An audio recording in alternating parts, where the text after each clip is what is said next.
கிறிஸ்துவுக்குள் பிரியமானவர்களே, இந்த ஆசீர்வதிக்கப்பட்ட பிப்ரவரி மாதம் 10ஆம் நாளிலும் தினமுறை இறைவாக்கின் வழியாக உங்கள் ஒவ்வொருவரையும் சந்திப்பதில் மிக்க மகிழ்ச்சி. இன்றும் கூட நாம் தியானிக்க இருக்கிற வார்த்தை ரோமையர் 11ஆம் அதிகாரம் 20ஆம் வசனம். நீங்களோ நம்பிக்கையின் காரணமாய் நிலைத்து நிற்கிறீர்கள். ஆமென். கிறிஸ்துவுக்குள் பிரியமானவர்களே, நாம் நம்பிக்கை, விசுவாசம், விசுவாசத்திலே நிலைத்து நிற்றல், இந்த காரியங்களை அநேக இறைவாக்குகள் வழியாக நாம் தியானித்துக் கொண்டிருக்கிறோம். இன்றும் கூட பவுல் அதே வார்த்தையை இன்று நமக்கு கொடுக்கிறார். நாம் ஒரு வேண்டுதலுக்காக ஜெபிக்கும் பொழுது முதலாவதாக அந்த வேண்டுதலின் வழியாக நமக்கு என்ன ஆசீர்வாதம் கிடைக்க வேண்டும் என்பதை நாம் கண்முன்னே நிறுத்த வேண்டும். அதற்கு பின் அதை அப்படியே நம்ப வேண்டும், விசுவசிக்க வேண்டும். மூன்றாவதாக அந்த விசுவாசத்திலே, நம்பிக்கையிலே நிலைத்து உறுதியாய் நிற்க வேண்டும். ஆமென்.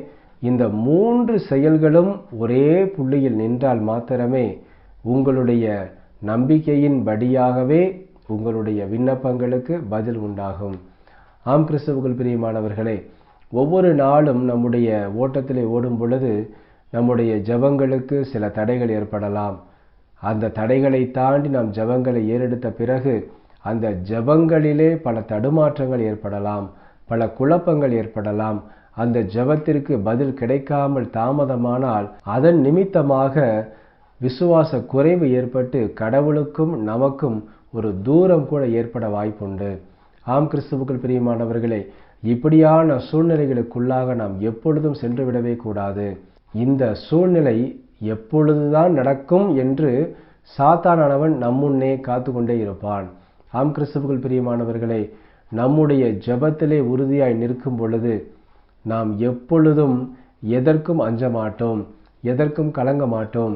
ஆகவே கிறிஸ்துவுக்குள் பிரியமானவர்களே, இன்று நாம் பெற்றுக்கொண்ட இந்த வார்த்தையின்படியாகவே நாம் ஏறெடுக்கும் ஒவ்வொரு ஜெபங்களும் விண்ணப்பங்களும் விசுவாசத்திலே நிலைத்து நிற்கக்கூடிய அளவிற்கு உறுதியாய் இருக்க வேண்டும்.